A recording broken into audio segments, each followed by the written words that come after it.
coming through loudly? Nice. Can everyone hear? Lovely. There's some nods. Ian's at the back. Ian, how's that coming through? Is that all right? A bit more? Good, lovely. Everyone, welcome to tonight's NEREF 2023, the 27th NEREF event, North East Rail Engineers Forum. It's quite exciting. We have a wide range of attendees tonight. We have business directors, the press are here represented. I'm nodding at you. No, I'm not going to draw attention to who they are. We have client organizations. We have people who are in the regulator. Quite an exciting range of people attending. And this is what it's all about. It's that kind of collegiate cross-discipline and indeed beyond engineering collaboration that is what NEREF is all about. The combination of the various engineering institutions. But it's not just about looking inwards, we're also looking beyond at what the railway is for. So tonight's formats, before I introduce the speakers, this is the poster behind me, just in case you're wondering. Before I introduce the speakers, tonight's format is going to be, there'll be 2 papers followed by a short break. The papers will be 20 to 25 minutes long. I'll be waving vigorously at the 5-minute to go mark so that our speakers don't trundle on too far. There'll be 10 minutes for people to go and crash the buffet because there's a lot more buffet to be consumed. Then the final paper will follow. There'll be questions after each paper. So lots of you have attended NEREF before. We've generally grouped them. This time we've only got 3 papers and we're going to have a Q&A after each paper so that each paper will be fresh in your mind. And then we shall be aiming for a 2045 close. That's the theory. So that you can get your 9 o'clock trains if you need to. Just a quick word on NEREF. What is NEREF? NEREF is the North East Rail Engineers Forum. It's the combination of the various engineering institutions, so the IMechE, the IET, the ICE, the IRSE, and of course the most important one, the PWI. A combination of those institutions working across discipline boundaries so that we don't stay hidden in our little silos, so that we continue to look beyond our fellow engineers, but also again beyond that and actually remind ourselves what the point of what we do is. Which is irrelevant as we see more and more extreme and people stuck on platforms and so on. It's a reminder of what we do and why we do it. A quick another thing I need to say is thanks to and I'll thank them again at the end. Thanks to Sabre Rail, we have some representation from Sabre Rail here. I'm sure they'll give us a vote of thanks at the end. Sabre Rail for sponsoring tonight's event. And also I want to, before we even get cracking, is say thanks to the whole of the NEREF committee. So everyone on the committee, Ian Moore at the back, Simon Prinz, who's been making everything work tonight. Thank you, Simon. Steve Hother, Derek Rayner, those you know where you are. Thanks very much to the committee. Without them, none of this would work. None of this would exist. So it's a vigorous thanks to them.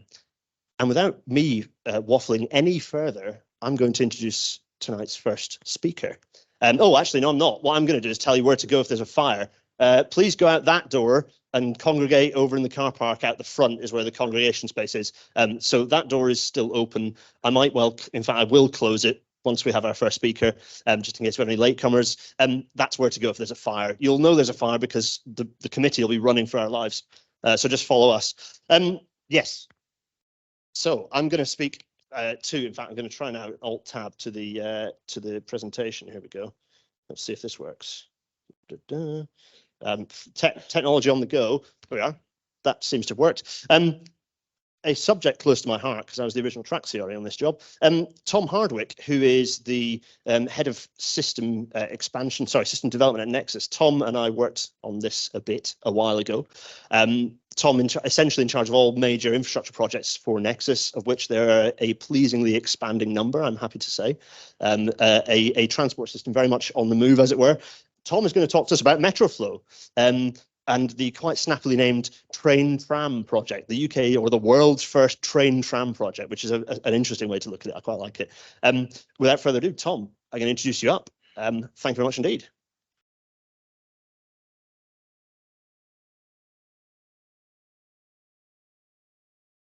Thank you, everyone. Thanks for having me. Can you hear me? Is that okay? Or do I need to hold the mic? Okay, I'll try and hold the mic and press buttons. Multitasking is never great. Okay, so I'm Tom Hardwick. Thanks for having me here. So I was head of Metroflow up until about 6 months ago when we finished Metroflow, and now head of system development, looking after future expansions of the Metro, which hopefully at some point in the future I'll come back and talk to you about in terms of Washington, resignaling, etc. So in terms of what I want to talk about tonight, there's quite a few slides. A lot of them I'll try and get through quite quickly, but with Metroflow, because of the way in which the project was delivered and how we delivered it. And it is a bit of a provocative title because obviously you all know that Metro isn't a tram. It's probably close to heavy rail than light rail. And also, you're obviously aware that there'll be heavy rail services that operate on TfL, albeit in a different regulatory environment to which we have delivered Metroflow. That being said, in the existing environment in which we operate, Metroflow was a UK first, which we're obviously very proud of. And the first time we've had freight back on Metro since the 1990s, I think we had a gunpowder train, which now no longer operates, thankfully. We just got a highly dangerous oil train now, but never mind. It's perfectly safe. So yeah, what is Metroflow for those of you who aren't aware? The quick run through the timeline, how we delivered it. We took it from inception to delivery in the space about 4 years.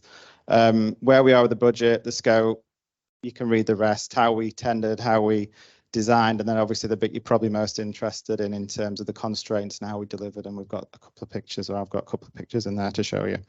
So Metroflow was about basically maxing out what we've currently got, so sweating the assets and making sure that we were resilient in terms of the network and the way in which we recover from perturbation. We had capacity to expand the frequency of the network, but also expand the network beyond the existing footprint in which we operate. And the constraint, the main constraint, pretty much the only constraint we had was the 3 single track sections which were in place between Peelot and Bede up until December last year. So what it looks like: dense urban environment, mass transit, light rail system in Tyne and Wear.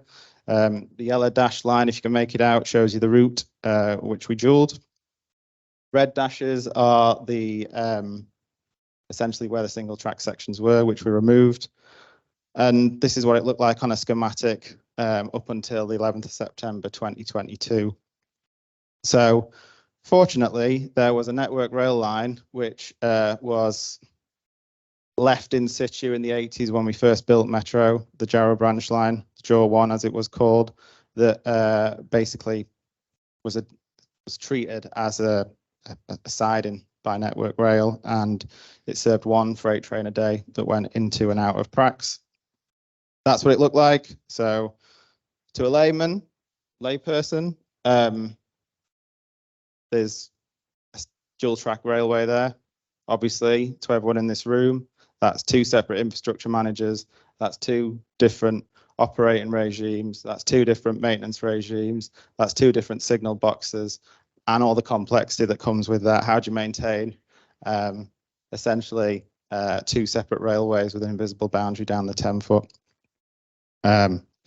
It was a challenge, and it's a challenge that existed since Metro existed. So Metros, we had about 200 services a day operating on that single track section. Freight trains about 3 times a week, once a day. So this is what we came up with. Well, we came up with at Arcadis at the time, as Gareth mentioned, although not Arcadis anymore, sorry. Yeah.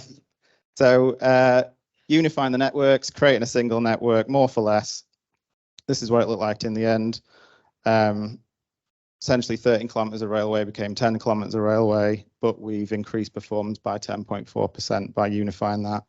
We've cut down on maintenance costs because it's one organisation maintaining it. It's one organisation signalling it. It's one organisation that owns it, and that's Nexus. The project was made up of 2 main parts. I won't touch on the business change. I've got presentations on it if you want to talk about it at some point in time, because the regulatory aspect will take about an hour to explain, and then you probably have a lot of more questions about how we got to where we were. But today I'm going to talk about the infrastructure change, the design, tender, construction, etc. So in terms of project timeline, so we went to the DFT. Steph's in the room, who helped us secure the funding for that. So yeah, December 2019. We outlined this program, actual program, essentially delivered on time, whilst there was a little event in the middle called COVID. But actually COVID helped us because being remote, being agile, helped us engage much more frequently, much more regularly with Network Rail. So it was a real benefit to the project actually, in terms of that regard. Couple of changes along the way. Tender development issue of the SQ obviously delayed the impact whilst the teams adapted to the agile world, and the main contract award split into two phases, which was an early award and a late award. But ultimately, we still delivered within the timescales we set out in the outline business case. In terms of the budget, 104 million OBC, FBC, and we've managed to come in about 4.5 million under budget. Again, thanks to working collaboratively with partners across the industry. In terms of the scope of the project, some big numbers there. I think the big challenges were the track renewals, and in terms of the interface with everything was rebuilding essentially 3/4 of a kilometre of new platforms, which I'll touch on later in the presentation. But yeah, lots of work going on site, all within a condensed 13-week period, with a couple of preceding extended closures aligned. In terms of tendering strategy, because of the size, pin notice, selection questionnaire, tender. Previous issues Nexus have had, Network Rail others may have had, is that when tenders went through an SQ process, they later withdrew, which left us with a smaller market.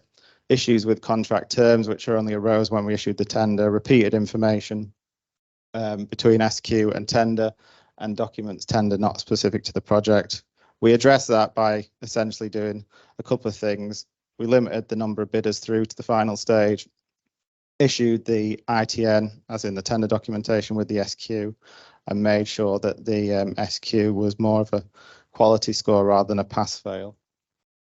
What that meant, or what that looked like, was that from selection questionnaire through to tender, all the evaluation categories were the same, all the defined specification criteria was the same, but the SQ focused on what had been done, whilst the tender focused on what was going to be done. And essentially, we awarded the contract to Buckingham Group, now Kia Transport, in May 2021, and awarded the main contract in August 21. In terms of the design approach, how we went through this and how we ended up tendering was that we appointed Arcadis directly. Nexus did, as to create the design in principle, Form A.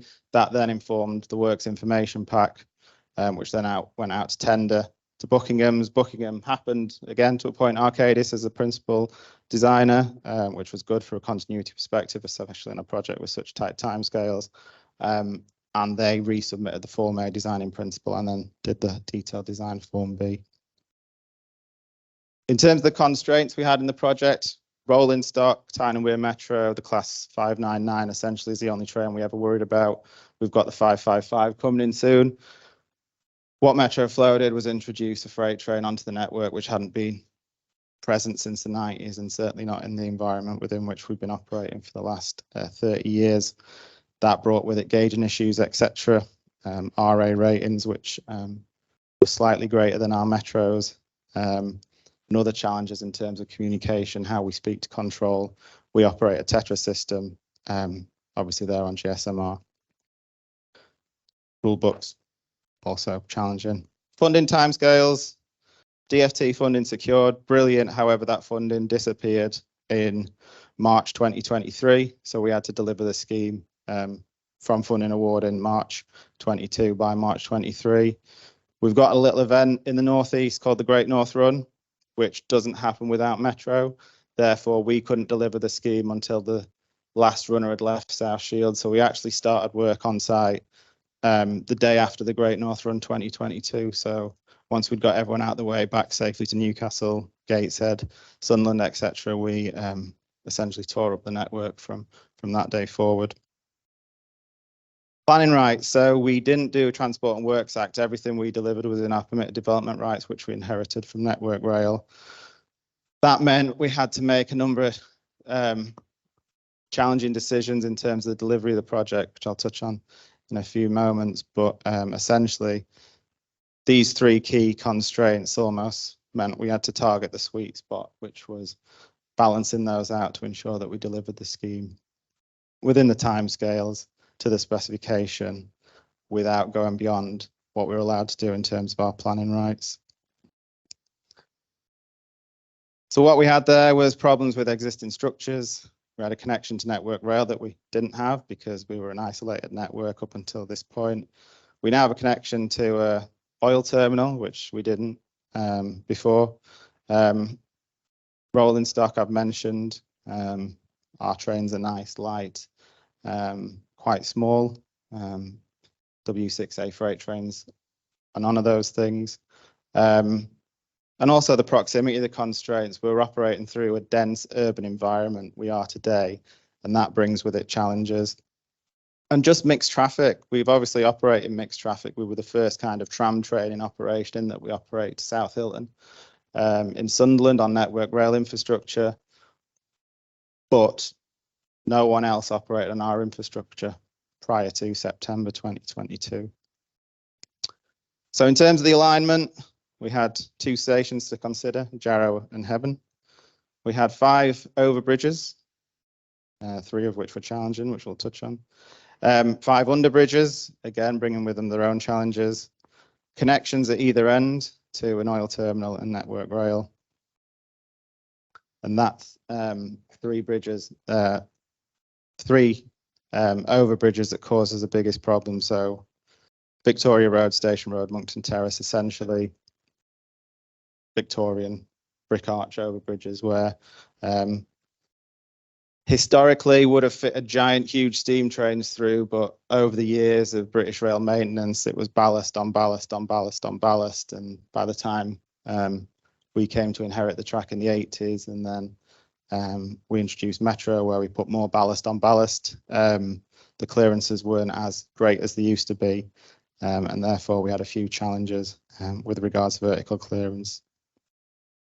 So that's what it looked like. I think this is Station Road. Class 599, Class 555, no issues. Pantograph clear, OLE, no problem. Add in W6A gauge freight train, you're then clashing with your OLE. So you raise your OLE, then your pantographs clashing with the bridge. So it's actually the Metro that we had to raise. We had the clearance issues with rather than the freight train itself.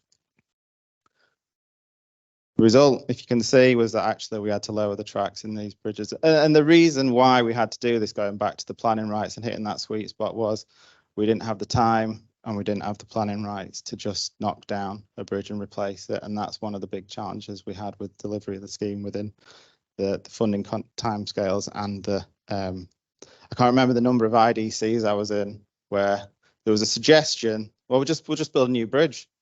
And Gareth smiling, because that was the easy option. And cost-wise, it probably would have been about the same once we'd gone to all the effort of lowering the track, but it wasn't possible. So we ended up with perhaps a suboptimal engineering solution, but it meant we delivered on time and so therefore secured the funding.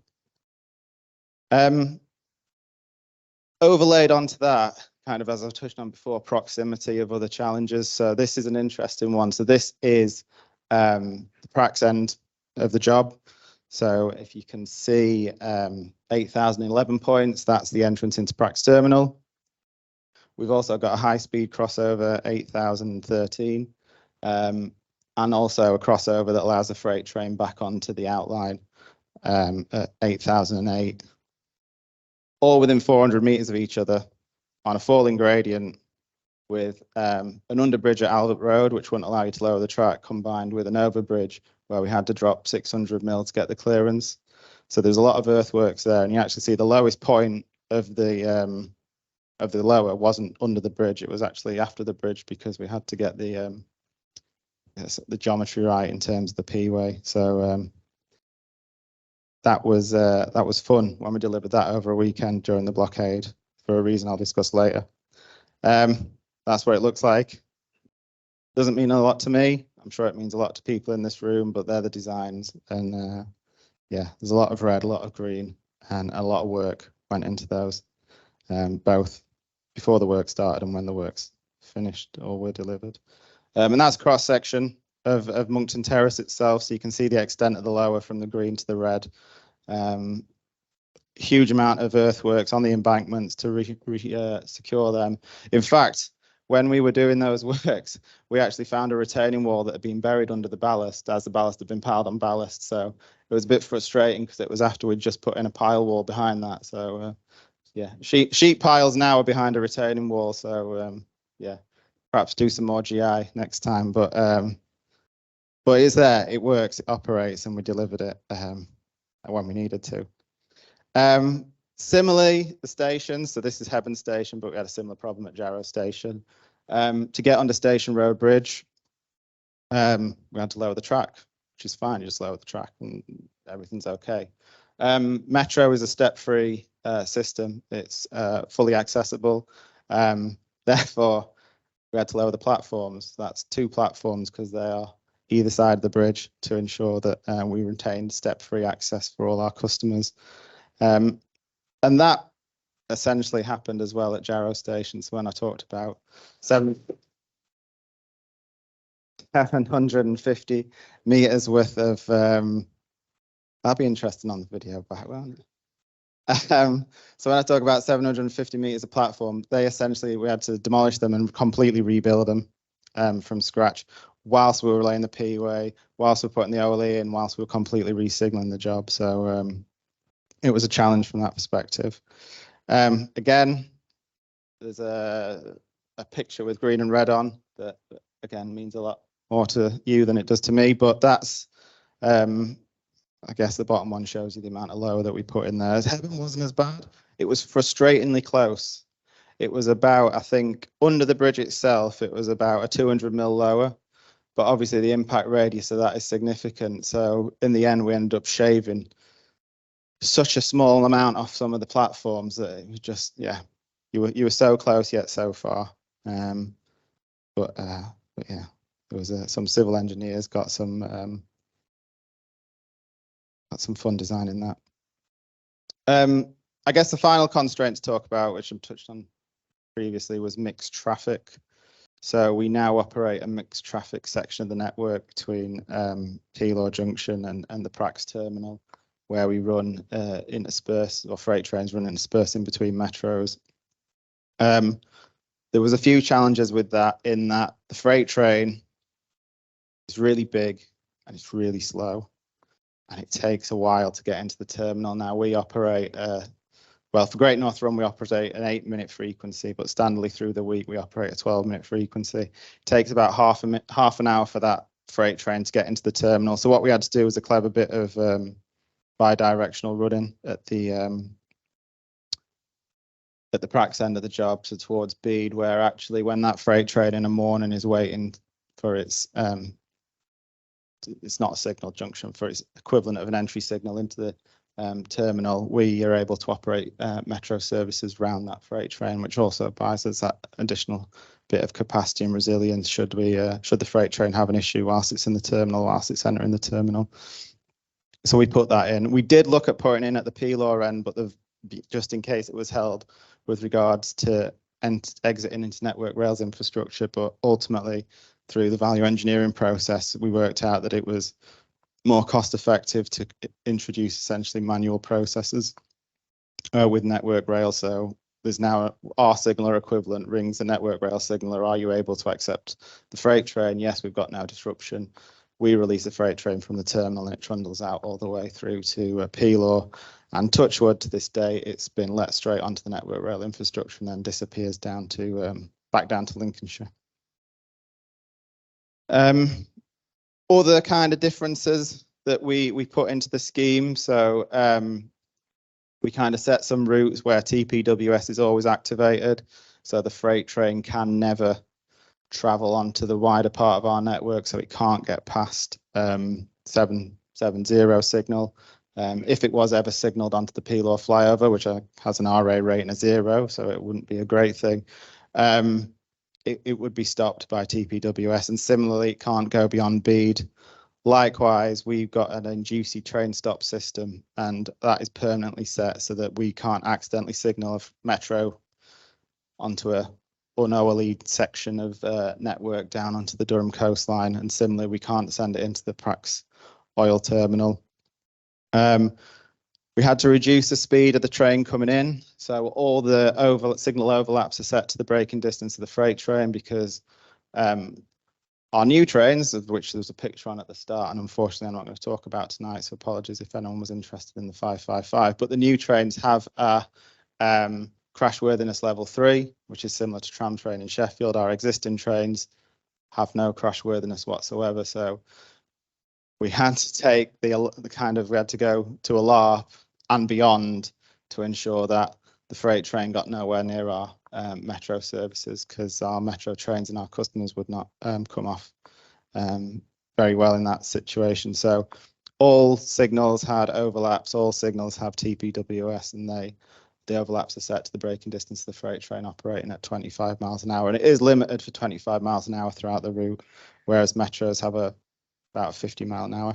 The other interesting thing obviously is, and this is in Sunderland as well, hexagonal speed boards. So we run in kph. Obviously the freight train is mph, so we've got a mixed 25. All our drivers are taught to ignore any mph speeds in round circles, and us operating in the crazy future that was envisaged in the 70s with kilometers, because we'll all be in kilometers, won't we, eventually? But anyway, so we have the hexagonals, and similarly the freight drivers ignore them, because why would they pay any attention to that? I think that's it in terms of signalling. So a couple of things in there that break from the norm, but what we did was we learned a lot from Sunderland Direct, and essentially copied over quite a few of those. We also had to put in GSMR on the branch for the freight train to allow that to contact our control center if and when they needed to, which sounds simple. It wasn't. It's probably the last thing to be commissioned, and the most important thing in the end, to make sure that train is able to contact us if it needs to. And yeah, I think that's about it on signaling. In terms of construction and the challenges, logistics, huge issue for the scheme. Dense urban environment doesn't lend itself to huge compounds, of which you saw the scope in terms of what we're delivering. So we didn't have a railhead. We secured the compound early because it was the only compound. It was actually the compound used to build Sunderland Direct as well. But we were heavily reliant on engineering trains, and it was the first time Nexus had ever used engineering trains to deliver a scheme. It worked well, ish, but yeah. It works well when everything's lined up. I mean, there was a weekend when we got a sleeper train in, dropping off sleepers. Ideally, you'd crane them straight off, put them on your formation. Unfortunately, the formation hadn't quite caught up, so we ended up turning up on site one day and there was sleepers all over the cess, which was interesting because then that added on a bit of an extra work. But on the whole, that was the exception. I think we had about 60 engineering trains on site during the work, so they were coming in and out. Although one weekend again was interesting. Network Rail strike. We ended up with 3 engineering trains in the blockade. So we had 10 kilometres of track, 3 kilometres of which were occupied by engineering trains. So it was a bit challenging in terms of working around them. And we only had one driver frantically running between them all, trying to shunt them here, there, and everywhere. But yeah, we found a way through in the end. Where there's a will, there's a way. Freight traffic. So one of the conditions where we had to have uninterrupted freight access into, one of the conditions of divestment was that we had freight traffic maintained throughout. So we actually had to create a path every day for the freight train. So every time we changed the infrastructure in any way, we had to essentially brief out that route for the freight train. So that happened Monday to Friday. Essentially 2-hour stand down window in the morning, 2-hour stand down window in the evening. All plant material off track, all 300 operatives off track, signed out, handed the network back to the control center, to the signaller. They then handed it back to us. We didn't once do that in 2 hours. So it was a challenge, but again, where there's a will, there's a way. We got there, and yeah, perhaps the 2 hours was a bit ambitious, but we paid for it in the end. Disruptive access. So we had minimal disruptive access in terms of the lead up to the closure. So we only had 2 weekend closures, one of which unfortunately coincided with a Network Rail strike where we weren't allowed to work or have anything. There was AOL was banned because there was a risk that even though there was no signallers working and there was no trains running, a train could suddenly appear from somewhere and run onto the branch line. So we lost half of one weekend because we couldn't get the access required. Because one of the challenges we had up until the point of divestment, again, we had 2 infrastructure managers. So if we were working on the Network Rail side of the track doing any enabling works, that was under a cost, that was under all the Network Rail rules. If we're working on the Nexus side of the track, that was under WSC, that was under the Nexus rules. And if you stepped a foot over that invisible boundary in the 6 foot, you then had to sign in with a different operator. So there was a whole challenge with that. And we had a few, we obviously worked through nights up until that, but that again was a challenge. And then obviously disruptive access with a freight train running through was always going to be a bit tricky, which it proved to be in the end. But we delivered the project. So Buckingham's formally handed the site back to Nexus. We say on time, it was a week late, but on the 10th of December, 6:15, the smile hides 1,000 tears. But I got those 4 Gs, we got it handed back. And just last week, we were named Major Project of the Year at the National Rail Awards. So again, that was a very proud moment for us, for Nexus. We don't often get nominated in categories like that. We don't often do anything this big. So yeah, it was good to see that recognition of the challenges we overcame. And I guess the final point is a huge thank you, because if you work for any of these organisations, or you have done, or you're working with them, they were all fantastic, because without the supply chain, without the funders, without the stakeholders, it wouldn't have been possible to deliver Metro Flow. So this was a slide we put together for the National Rail Awards, and Buckingham's logo is missing, which, yeah, maybe there was foresight in there, I'm not sure, but they are part of Kia now, and we're still working with them on a number of schemes. And I think, yeah, the team, certainly in the rail side of the business, were really good and on it. So don't know how that was for time, but good questions. Yeah. No, any questions for Tom? Thanks very much. In fact, before questions, Tom, thanks very much for that. We're going to give a little.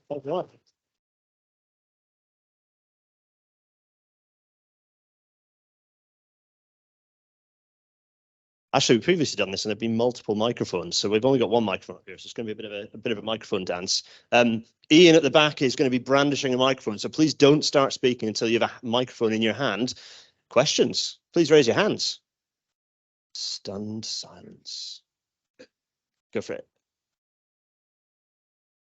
Hiya, my name's Trevor Watson. I was involved in the original scheme, so you can blame me down at Jarrow. But I was interested in what happened with this year's Great North Run, because there was lots of people. You've done all this fine work, but there was lots of people stood at South Shield Station because there was a major thunderstorm. Now, did the Tyne-Dock Tunnel flood?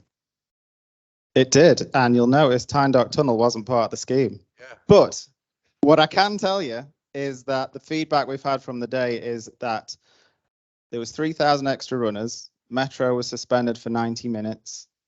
We got the last runners out of South Shields at 8 o'clock at night, and the previous year we'd got the last runners out of South Shields at 7:30 at night. And the only reason we managed to catch that time up, so essentially that's more people and essentially quicker, because we made an hour up on the previous year, was because of Metro Flow.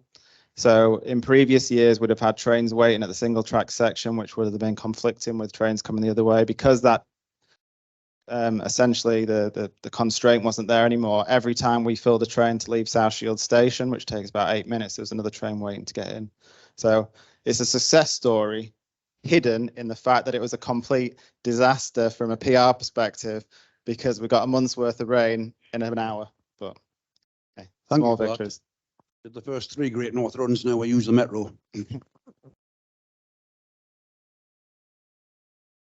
Go on. There's another hand.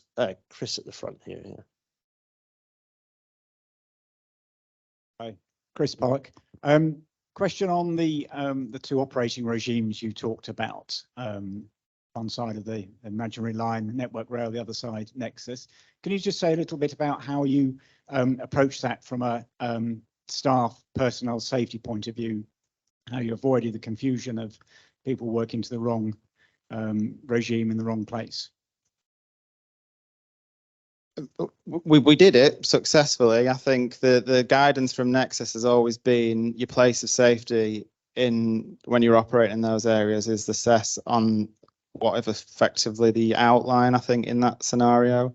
And because we've got similar interfaces on Northumberland line, we've got similar interfaces on the section between Peelaw and Felling. So there's rules in place to do that. I think we are looking at strengthening that further. But one of the key drivers from a safety perspective in flow was to get rid of that. I think wherever possible, we're trying to do that because, yeah, you saw there was no divide. If you're working out on a night time, you have no idea what's coming down from a Network Rail perspective. Similarly, Network Rail had no idea what was coming down on a Nexus perspective. So, yeah, we try and remove that and eradicate it as far as possible.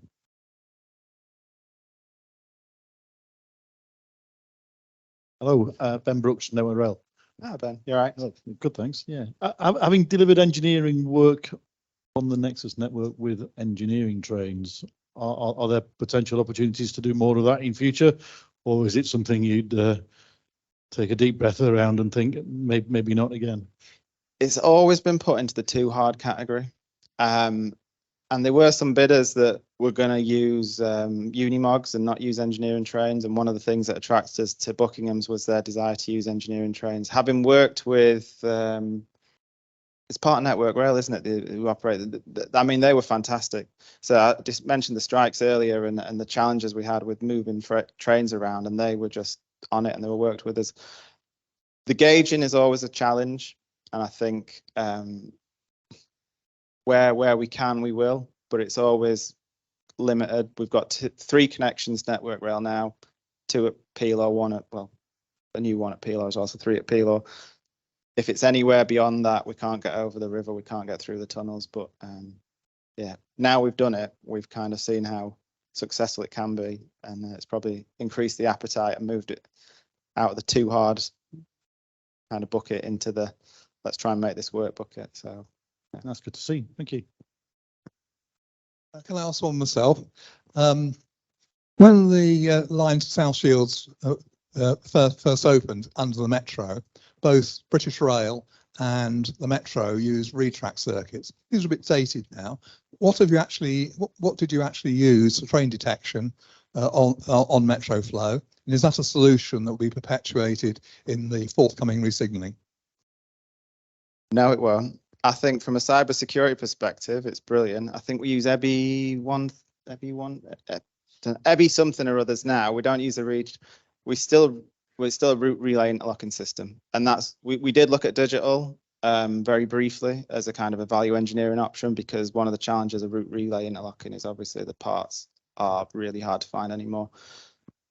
No, we won't be going down that route, I don't think, for resignaling. Obviously, we're going to do the due diligence in time, but yeah, it was the signaling towards the end was a real challenge in terms of commissioning it and finding the parts and doing the workarounds. And Arcadis were brilliant actually doing that.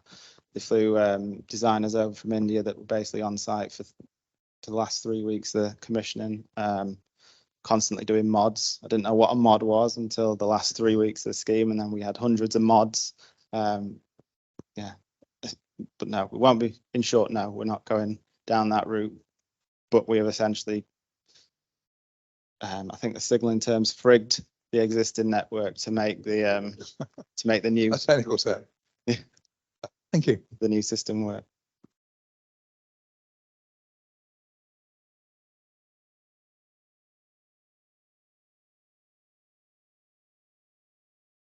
Robert Drysdale, Network Rail.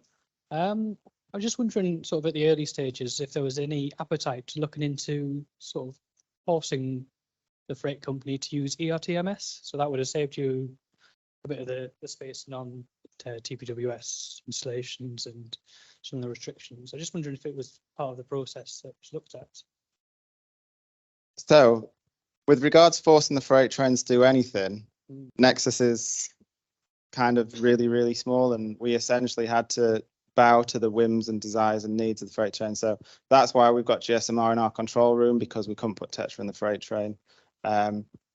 We will have to have some form of signalling overlay, and it'll be whatever system that freight trains has installed on it when we do the re-signalling. And we're kind of accepting of that because we just don't have the influence. But in terms of thoughts, yeah, I'd have loved to have told the freight train that they couldn't run anymore, or they could only run at certain times, or they'd have to use this type of technology, etc. But in reality, it was yeah, not possible. Thank you.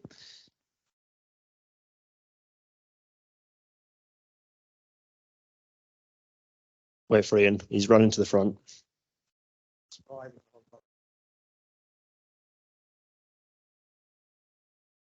Sam Marchant, IMechE.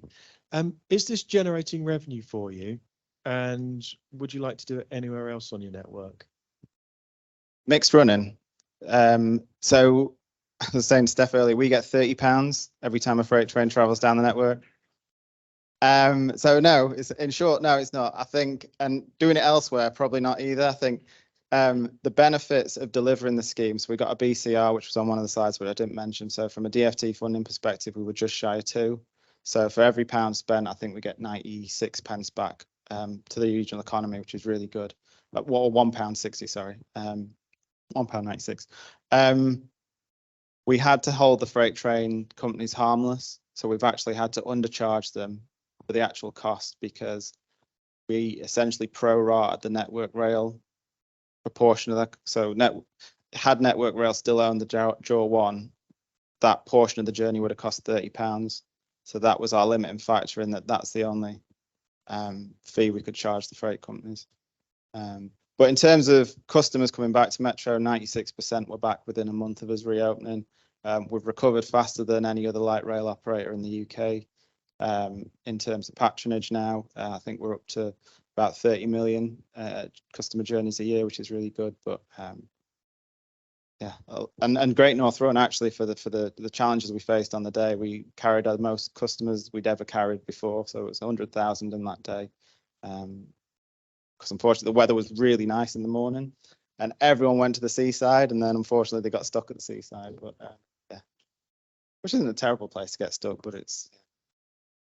So what's the £30 for single journey or a return journey? It's a return. It's a return. Yeah. Thank you. So it's a 30 wagon RA10. Yeah, dangerous goods vehicle, and we get £30 for it coming in and leaving. I don't think we've invoiced them yet, so that's. Some more to invoice. Yeah. And any other questions? If not, Tom, thank you so much. Thanks again.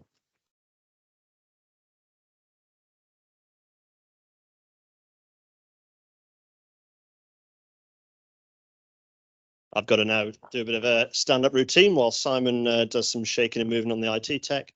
I enjoyed the IET banner collapsing. It's a good job it wasn't an ICE banner or an iStruct banner, right? We can forgive them because it was the IET. They don't know how to make things that stale. So, sorry to everyone from the IET here. Oh, it's me. Golly. I'm very pleased to be introducing the next paper, which is by Simon Middleton. It's a subject close to, I think, probably a lot of our hearts, a line that probably a lot of people, retired and or otherwise, have been saying should have been opened a very long time ago. And Simon Middleton, who is AECOM's head of rail for East, head of rail East, I think. Simon's there, he'll correct me if I'm wrong. Perfect, good. Is going to talk to us about the Northumberland line. I know that there are a few of the design engineers, one or more of the design engineers in here as well, so I'm sure they're going to be pleased to see their project up on screen. Simon's going to give me the, Simon Prince is going to give me the nod when the tech is working. So yeah, the Northumberland line. Again, we're very much sticking in the proper northeast. Actually, we had a question earlier saying, why are you the northeast and holding NEREF in York? To which my response was, well, I'm afraid you have to go back into the British Rail annals to understand what the northeast counts as for the people who named the organisation originally. This is looking positive. That was instant, seamless and instantaneous. Simon, I'll let you get on. Simon, thank you. Thanks, Simon. Thanks for the introduction. Just to make a start, I do recognise quite a few faces in here, but it'd be nice to have a bit of audience participation at the start. So could you put up your hand if you've actually been involved in the Northumberland project in any stage of its life? Okay, I've got some friends for the Q&A then. Ready yourselves. So I am working on the assumption that most people are familiar with this project. I will go briefly through the background and some of the history, in a similar way to Tom did actually for his project. I will then go through essentially a status update of where we are. I did look at Tom's presentation with a degree of envy that his project is finished. We're sort of en route to getting finished. And then I'll talk about lessons learnt, some conclusions, and then we'll go into the Q&A. So the project is about the reintroduction of passenger services to the Northumberland line, also known previously as the Ashington, Blythe and Tyne line. And this was closed to passenger services, as I'm sure you're well aware, in the 60s. And this is about north to south access into Newcastle and the connectivity with the Tyne and Wear Metro. It's about development and growth around the stations. Northumberland County Council have done some quite innovative work there in relation to the actual uplift in the value of the land around the stations and capturing that opportunity in relation to the funding. It's also about the outward travel out of Newcastle to places like Ashington and making southeast Northumberland accessible as a sort of a tourist destination. And there are some huge benefits from the project in relation to decongestion, environmental benefits, and the BCR for the project, similar to what Tom was describing. At one point it was up at 3, it's probably around sort of 2.5, but there's strong sort of return on investment for every penny and pound that's spent on it. Come in, Honjin, just one of our colleagues. In terms of the timeline of the project, it's quite a detailed slide. And what I'm trying to summarise here is the relationship between funding, the business case stages, procurement, design, construction, and a few industry-related external factors that you might recognise. One of the approaches that we've adopted with Northumberland is quite a lot of these activities running in parallel, where normally we'd go through various stage gates for various reasons, particularly around, you'll see, early 2020 speed, this concept of project speed and doing projects faster, quicker and for sort of less money was sort of really sort of a driving force behind the sort of the project programme and its ambition. That creates some challenges. You can see the sort of the two wedges at the bottom. What I'm trying to depict there is the relationship between the business case, the development of the design, and when construction works actually started. And you can see in 2021, there's a block there in the construction phase called no regrets work. So essentially Network Rail started undertaking track renewals works before we'd actually got the full funding for the scheme. In fact, before we'd even submitted the final business case, because there was an opportunity there using existing contracts, using a degree of funding that we already had in place from the DFT to move the project forward. There's also a reference to a presentation that I gave to this forum with colleagues a couple of years ago. So yeah, just thought I'd put that in there, noting that we've been here before. And things have moved on since then, and we're making good progress now. End to end, so far from the SOBC that was undertaken in 2018, we've now moved the project well into its delivery phase, and we're working towards stations opening and services running in late summer 24. The delivery model was driven in many ways by project speed, funding, and the desire to use existing frameworks and essentially cut out the time associated with procurement to keep the project moving forward. And you can think of the Northumberland programme as 3 discrete projects.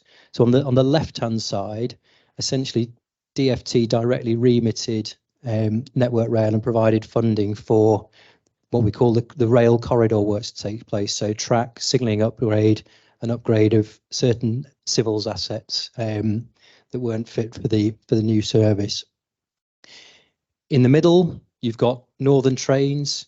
A key element of the project is obviously the introduction of the new passenger service. So Northern have led on the provision of the rolling stock, the operations, fares and ticketing. They've recruited drivers and they're going through training at the moment. And then the penultimate sort of block to the right is the Northumberland County Council led work. So that element is essentially a third party local authority led project. That's delivering the stations and the highways. And then across all of that, it's obviously really important that that's integrated. So all Northumberland are also procured and leading with AECOM and our partners in terms of providing overall integration. So that's from a design and engineering perspective, but also from a programme, commercial and risk perspective, reporting up to a combined programme board. So in terms of what the project is actually going to deliver, the key thing here is the journey time from Ashington to Newcastle. That's 35 minutes. That journey time moves people away from their cars and away from the buses, which it currently takes at least an hour to get from Ashington to Newcastle, congested in the peaks, and that creates that mode shift. It's a 2 train per hour passenger service, but the other important aspect is maintaining the existing freight paths. So Linemouth Power Station is a key stakeholder in the project. There's biomass going up to Linemouth when it's operating. There's also an alumina train that comes from the Port of Blythe up to Fort William. So those outputs really sort of drive the requirements for the project. And you can see here the originals or previous layouts and then the sort of the end state at the bottom. So you've obviously got the new stations, but on top of that, you've also got the track and signalling upgrade. To meet the operational requirements, the sections of single track do not provide the right sort of operational requirements and timetables. So there's the introduction of a new loop at Seghill, but also an extension of the twin track section south of Newsham. The other key challenge there, and I'm sort of looking at Ben Brooks from Network Rail because he was quite heavily involved in this. Currently, there's 3 freight trains per day trundling along the railway. We're now moving to 2 passenger trains per hour operating around 65 miles an hour, and that creates a big risk in terms of just the sort of the public's use or behaviours around the railway. So particularly at level crossings, there's been quite a lot of to consider in terms of risk around that, and that has resulted in work to upgrade level crossings, some level crossing closures, replacement with underpasses, and that's a significant area of the scope around the signalling upgrade as well. And there is one road over rail bridge, you can see almost in the middle, the new overbridge on the A1061 at Newsham. So I'll show you the pictures of Newsham, but essentially the level crossing that was there suffers from there's congestion into the Port of Blythe at the moment, but with that new passenger service and the barrier downtime, that creates more congestion. And there was a real desire in terms of the wider local transport network for that crossing to be closed and replaced with a road bridge. That's actually funded as a complementary project because it couldn't be funded out of the Restoring Your Railways fund. So Northumberland County Council are essentially funding and delivering that project in parallel with the rail scheme. So I'll work through the project from north to south. Please ignore the rolling stock that's shown on the images. We need to have a word with that we are not operating high-speed electric trains on the Northumberland line. In terms of stakeholder management and expectations, we need to amend that. But anyway, Ashington is essentially the destination station. There's a new turn-back facility that allows trains to stop at Ashington, turn back and then travel south down the line. There's also some wider development works taking place at Ashington around Wansbeck Square. So this all links in with that and the wider sort of placemaking around Ashington. You can see here some really, really positive progress. I was on site a couple of weeks ago and they were laying the tarmac then. So this is actually from last week. So you can see here I haven't got a pointer, but essentially you've got the new turn back siding here, new platform. The existing car park has been extended to provide suitable car parking, and essentially the station is nearing completion with just the platform furniture and systems to go in. Ashington is the most progressed of the stations, so I'm starting with the most progressed. Oh, sorry, what have we done?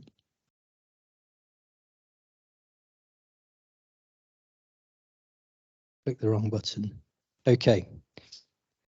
Working south towards Bedlington. So Bedlington, there was a station here previously before the beaching cuts, but just a single platform on the upside.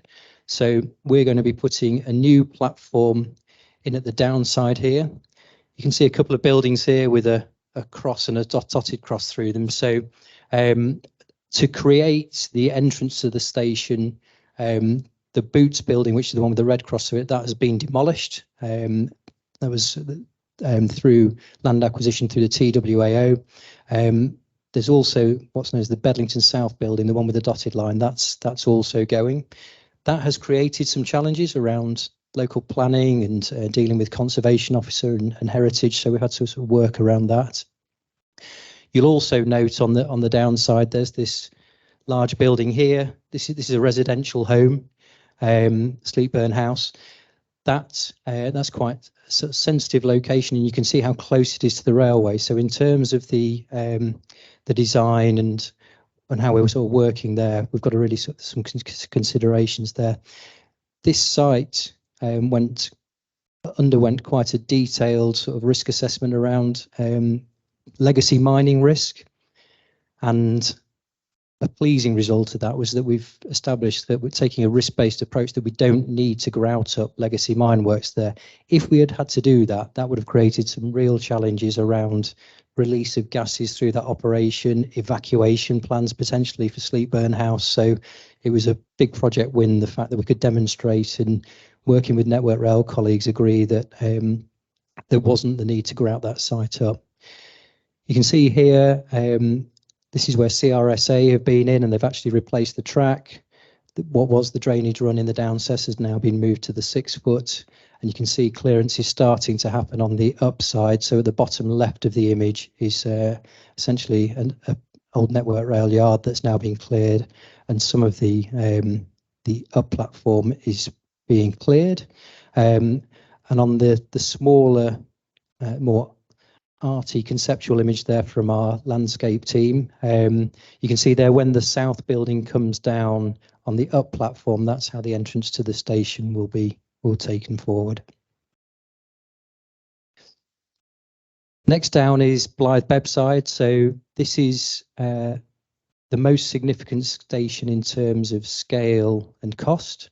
It will provide essentially a park and ride facility coming off the A189 into Newcastle. So hence the scale of the car park there.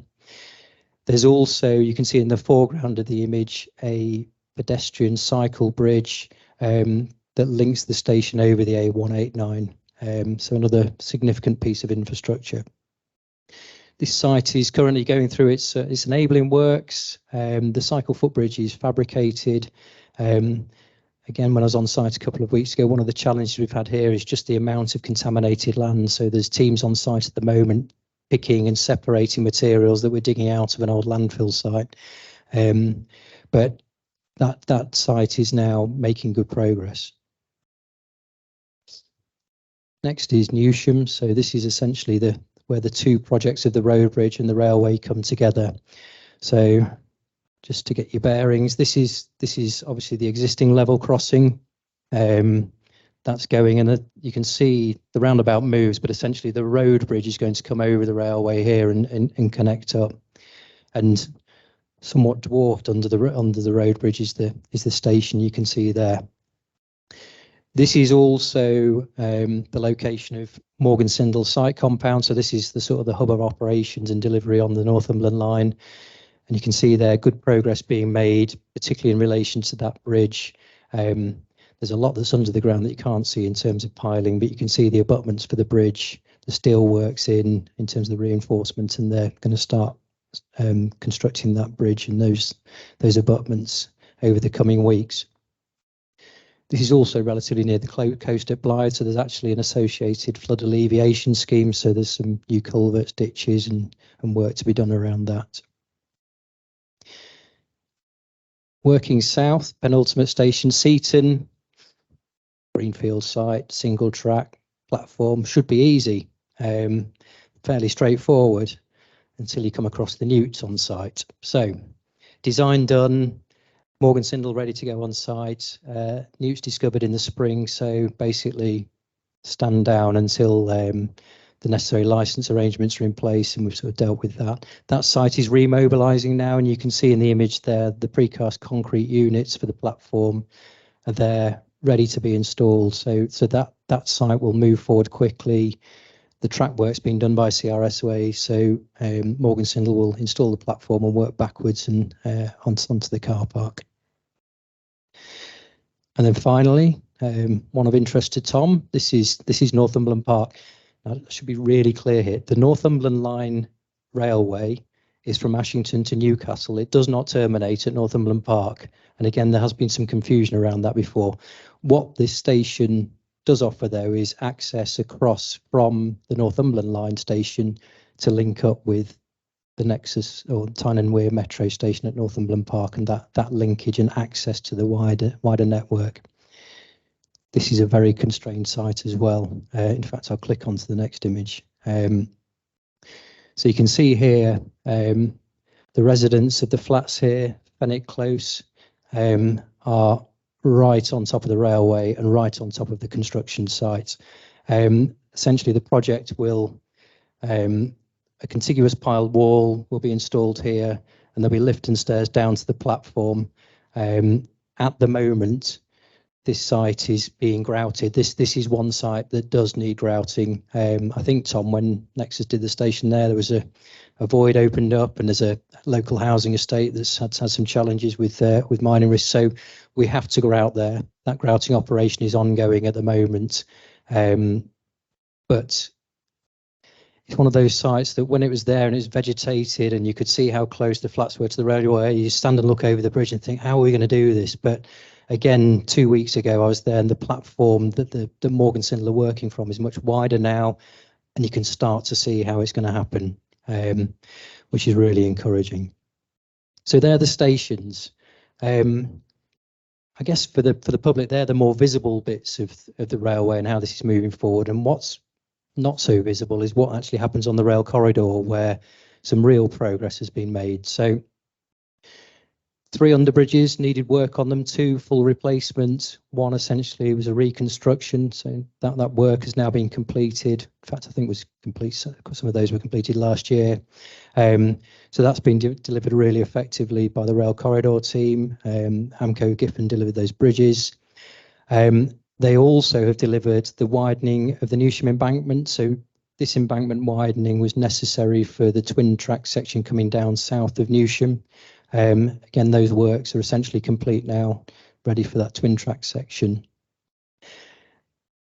There's also a couple of other crossings up. I'll go to the top first. So there's a cross beneath Ashington, but those are on the project. Hospital underpass was a potential underpass that would have gone in that sends shudders down people's spines because no one wanted it. It was going to cost £3.5 million. And we've effectively worked through the planning process to extinguish the rights for the public right of way. So in terms of discussions around minimum viable product and those sort of things, that was a real win for the project. South of Northumberland Park, there's Palmersville Dairy. So this was a well-used foot crossing. So you can see it comes up from an industrial estate here, foot crossing over the Northumberland Line Railway, and then under an underpass under the Nexus line into the housing estate. That has now been replaced, as you can see, with Palmersville Dairy Underpass. That was constructed and installed in May this year. There's a bit of work to be done. It's not a cattle dip. The M&E and the sort of the pump work for the drainage still needs to go in. The track is a real success story. first up really in terms of that no regrets work and getting a head start as far back as 21, 22. To all intents and purposes, the track is now delivered. It's probably 70% of the track on the Northumberland line has had to have some work done on it in place in terms of replacing rail, a limited amount of full track renewal or formation and drainage, and you can see the list of junctions and S&C units that have had to be replaced. But that's really positive, and it's great that the track team can come in and essentially do their work as that sort of core spine and then be out the way as other works take place. In terms of the signalling, the level crossing upgrade work is ongoing. Siemens are delivering this work, so essentially it's a full conversion to computer-based interlocking. I'm not a signalling engineer, so please don't ask me any questions about that. But essentially that work is ongoing, working towards commissioning in April 24. It's really important, the timing of that commissioning and the timing of the construction of the bridge at Newsham that I talked about, because you can't close the crossing until you've got the bridge. So that interface from a program perspective has been really important to manage. And then, of course, really important aspect, this is the rolling stock that will be on the Northumberland line. And this is one of the specials that was put on by Northern. So those trains are essentially cascaded down and they're on the way. The drivers have been recruited, training is underway. There's going to be a new conductor facility at Ashington that's currently under construction. I think fares and ticketing is sorted. There's an extension of the metro sort of fare system, which is great for local sort of users, for continuity there. So essentially that's where we are. There's a few ideas, thoughts on this slide just about lessons learned that I think it's worth reflecting on. I talked about project speed. I touched on it very briefly, and this sort of wedge of design crossing over with delivery. And the phrase I've coined when it comes to the ambition that's set around a project in terms of its program and cost is what I'd call the anti-Swiss cheese model. So when you set the ambition for the project and you think of all the things that could be done to deliver quicker and deliver to lower cost, it's great, but as soon as one of those slices is missed, that creates problems. And that then actually, if you look to the top right, I think the recognition of the risks associated with that then creates challenges around funding and the numbers. I can see Steph, who was at the DFT at the time of some of this, that does create challenges. It's been compounded certainly around the sort of the finances for the project in terms of inflation as well. So it did find itself in a difficult cycle with the DFT and Treasury of firming up the costs. Seeing the cost move linked to some of the challenges I've set out and working that through. I've touched on the procurement and delivery model and the sort of the reasoning behind that to get the project moving forward using existing frameworks. We've essentially got a delivery model, got the 5-minute warning. We've essentially got the delivery model based on moving that procurement forward, but there isn't a contractual link between Network Rail suppliers on the rail corridor, Morgan Sindel on the station side. So that does create challenges that we've had to work through. And yeah, from a contractual point of view, but also from an engineering integration point of view. Tom, I liked it when you mentioned the level of GI and all those sort of things. Always a challenge, just getting that balance right in terms of understanding the underlying ground conditions, doing enough, taking a risk-based approach. We had real challenges in terms of the phasing of the GI. We did an initial phase at the early business case stage. Then we went to the DFT and said, can you give us some more money for some more GI? And they said, what more? You need to dig more holes. And that was a really difficult challenge that we've worked through. And still we find issues under the ground that we haven't foreseen, which create challenges and the need for almost addressing some of the issues on the hoof. I think the approach that we've taken to mining risk pushed certainly the mining community from AECOM and in Network Rail out of their comfort zone as well, and that was the right thing to do, and there's some good lessons learned from that. And I've touched on just the overall integration challenge, so yeah, organisation, contract, programme, and the technical challenge of making sure that the end state all works together, but also the staging of each of the different programmes of delivery works has been a challenge, but something that we've worked through really effectively as a team. So in conclusion, headlines really are sort of since we did the SOBC, 5 years to where we are today. Lots of external factors. I won't labour the point, but I mean, this is a project that has a lot of political interest as well, which creates some challenges and some focus.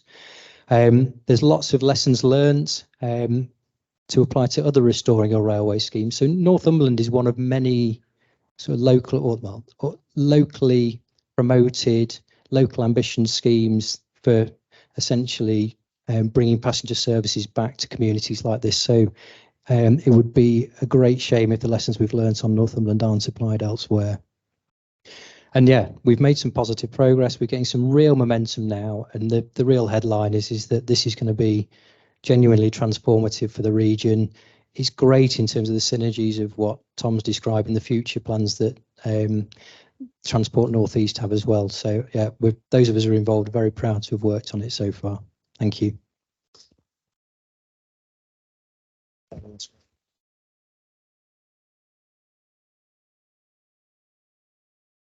Absolutely fantastic. That's two projects that we can really all be proud of. I think there's this one. I'm looking forward to seeing trains running and riding on the trains myself. Any questions? Ian, again, wait for Ian to bring you a microphone. At the front, kind of halfway to the front.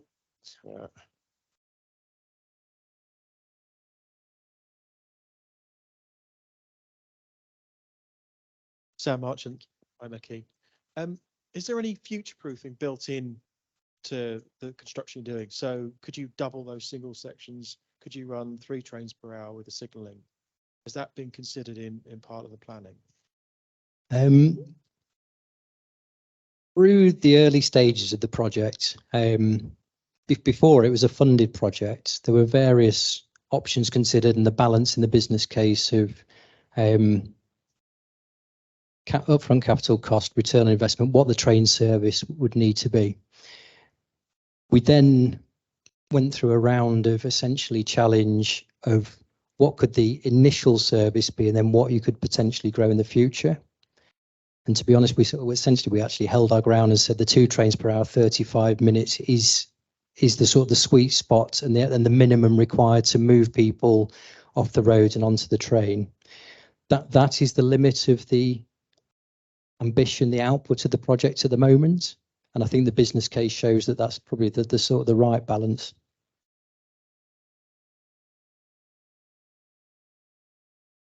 Steve Hother, retired. Just building on that question, assuming traffic builds up as predicted and the long-term aim must be electrification, do you see this staying as Network Rail and 25 kV, or do you see it as becoming part of the metro, bearing in mind how close they are at Northumberland Park?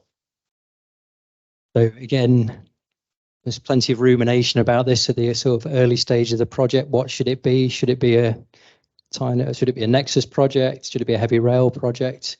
I think the longer term opportunity is probably not for a 25 kV electrified railways. It would be for a battery train operation or something similar to that. Oh, there was an eyeball roll there, but yeah, that I think would logically be the answer for essentially that service on a railway like this.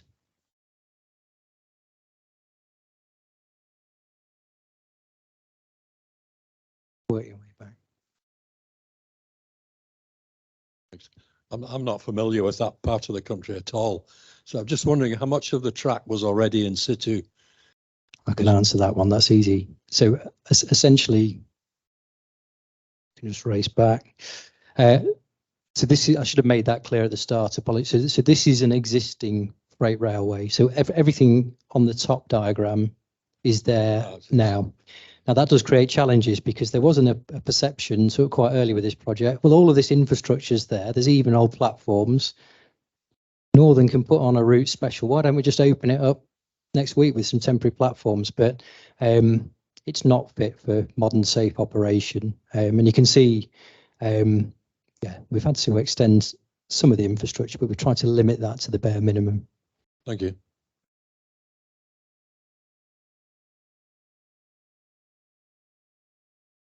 Thank you. Quentin MacDonald, High Speed UK. I may be among the few people in the room who've actually travelled around all of these lines because we used to go on inspection specials in BR days in the 1980s. And my undying memory of it will be at one particular point when a driver who'd not actually signed for the route but had driven it 10 years earlier was the only person available to take us out of Newcastle Central. But he said he'd find his way round. Trouble was he didn't know where the speed restrictions were, and there were some horrendous subsidence speed restrictions, and I didn't hear you say anything about that. Have they all died down now, or what? No. So if you were to look at the railway, certainly south of Newsham, where the formation and the embankment are actually wide enough to take that twin track section, you can see the railway as it was before we started, essentially almost sort of weaved along the embankment, exactly for, for the reason of there was some sort of shift it to the left, shift it to the right, dips here and there. So, but again, that has created a challenge that the embankment's wide enough. Surely we can just lay the track and get on there. But the work we did demonstrated quite clearly that the work that I showed you, the embankment needed to be strengthened and widened. Trevor Watson, I was around this system about 50 years ago, and the teaser track trolley used a lot of red paint with all the faults on it. But my question is, there's a service from Carlisle to Morpeth hourly that sits at Morpeth, waiting to go back to Carlisle for about 25 minutes. Is it possible to extend that down the 4-mile single line to Bedlington station and send it back via Morpeth, giving people an alternative means of accessing, say, Edinburgh without having to go into Newcastle? Well, it looks like you've got Ben Brooks's vote. He's nodding. So I think the opportunities there. We need to obviously weigh up the business case and look, go back through those sort of early stages. I'm aware when you look at the success of the Borders Railway, I know there's sort of plans to sort of extend that as well. But for all of these schemes, it's about getting them up and running and getting the service there, and then looking at what the future opportunity is. But I think if it's viable, then that could well be assessed in the future.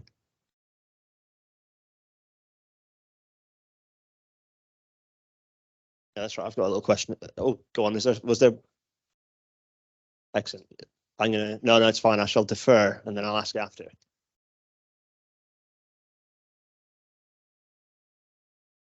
Let's ask a question. Are the trains going to stop at Manners, which was a historic terminus of the Blythe Town Railway? No, they are not. No. So from Northumberland Park straight into Newcastle Central. Mine's a bit of a mean question, but it might have been on a slide and I missed it. What's the headline cost? What's it costed? Have you got a number? That is a challenging question. So the initial ambition for the project and the output of Project Speed was that the target cost and funding was around 180 million. Given the challenges that I've explained, inflation, those sort of things, where we are with contracts, it now sits at closer to about 250. But the BCR still stands up at sort of 2.5.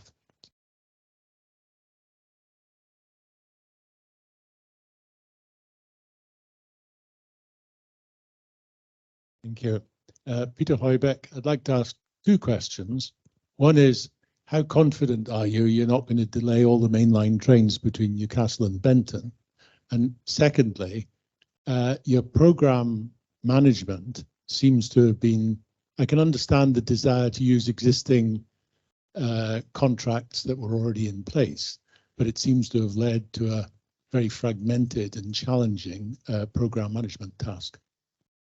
You're absolutely right. So I'll take the second one first. That has driven challenges, and you're quite right that quite a few of us who are involved have been asked by various stakeholders and review committees, would you do it like this again?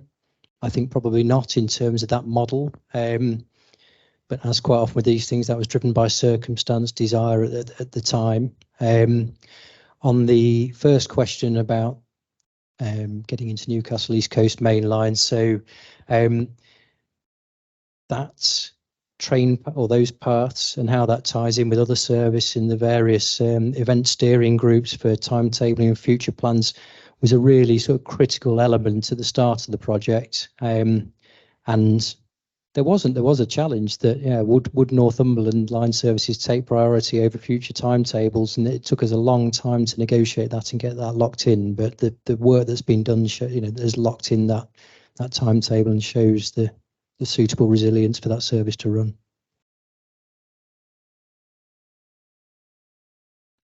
We will wrap up questions there. Simon, thank you so much. That's fantastic. Really good.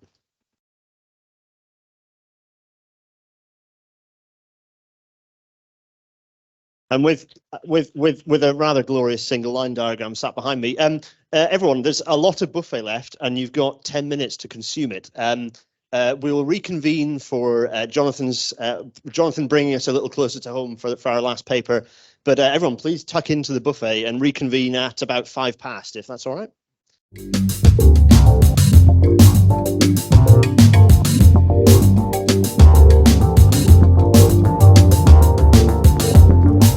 Right, everyone. I'm just going to put this a little closer and give you my weird hybrid accent dulcet tones.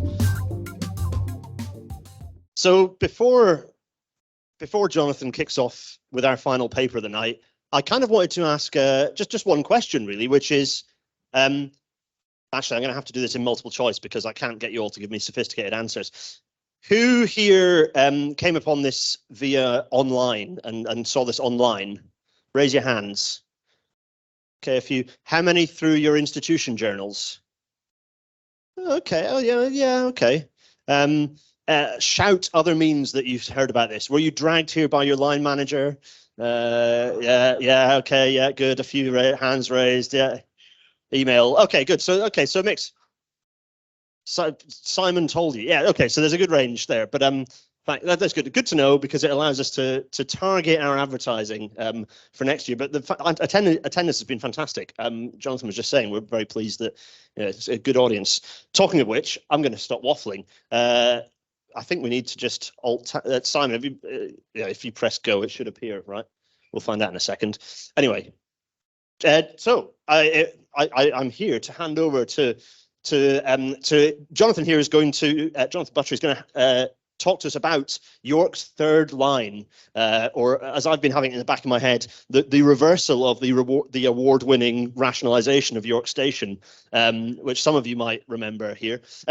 Yes, very exciting, close to home. Jonathan has been working on rails for a very long time. Jonathan is contractors engineering manager on this scheme and others. And I'm going to stop waffling and give you the microphone and run away. Jonathan, take it away. Thank you very much. So can people hear me okay if I speak like this? Is that loud enough? Or is it better with the microphone in the hands?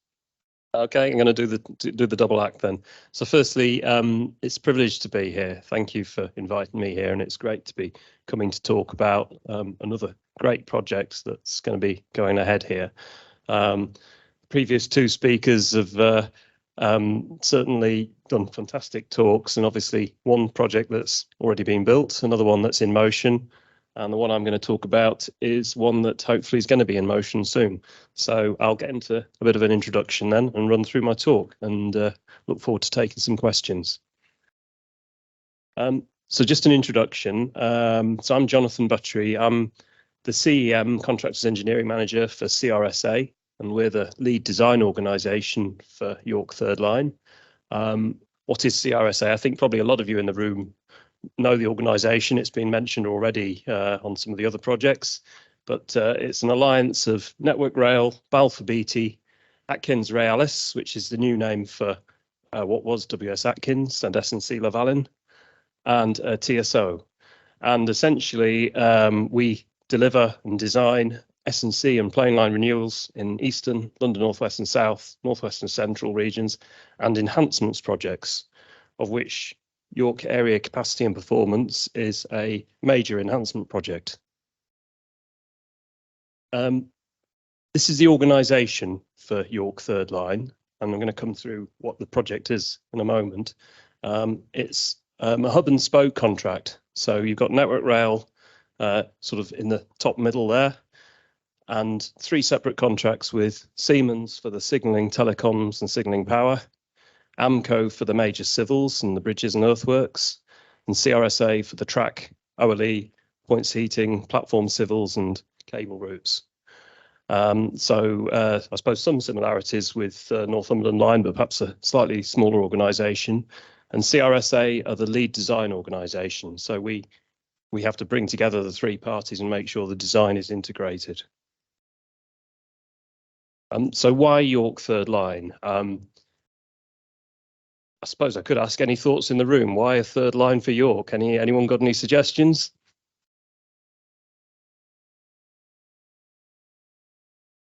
Yeah, I think any railway professionals who've been in the area, and this was really just a photo to set the scene, but I think you all know the area there. Obviously York Station, the East Coast Main Line curving away to the north there towards the top middle. Scarborough Line's just disappearing off to the right. And you've got the lines to London and Leeds and south to the left. It's a very busy bit of railway. This is a track layout, which many of you may be familiar with. But essentially, we've got multiple tracks in the station, converging to essentially a 2-track railway, bi-directional, about 1.5 miles long between the station and Skelton Junction. Obviously, this is not to scale, so it's longer than it looks on the picture there. And in that bit of railway, you've got a lot of trains coming down from the north coming to York. You've got the 4-track East Coast Main Line, got fast trains, East Coast Main Line, cross country, Transpennine. You've got local trains as well, including from Harrogate. And essentially, anything coming into York has to run on this 2-track railway. A lot of conflicting moves. And again, where the trains diverge into different routes, all the platforms in York can be used bidirectionally. You've got trains effectively turning right to go to Leeds, some of them carrying along the East Coast Main Line. So lots of conflicting moves and lots of constraints on capacity. So putting that in words, the problems, if you like, we've got the 2-track railway. We've got all the various conflicting moves. You've got very limited parallel moves. If you look on the existing layout, the 3 platforms, 9, 10, 11, they all come together into a single line. And you've got platform 8 converges into the down main. So there's a lot of limitations there on how many trains you can get through there. What that does is it limits capacity, and it also causes further issues if there's any kind of delays. It's much more difficult for the signallers to recover the situation if a train's running late. And there are some constraints on how the platforms are used. Platform 8 is just connected into the down main there in the middle. So firstly, I'm talking about this in railway terms. Is anyone not clear on that or got any questions on it? Because I can explain it further. But I'm otherwise hoping you can look at a quail map like me and understand what's going on. So essentially, what's the solution? So this is the proposed layout. The red is the classic new works or remodel track. Green is to be removed. And what we're doing there is providing a new third line. It won't be called the third line, it'll be called the York Relief, but just for today's talk, I'm calling it the third line. It'll be a new bi-directional track running from York to Skelton Junction.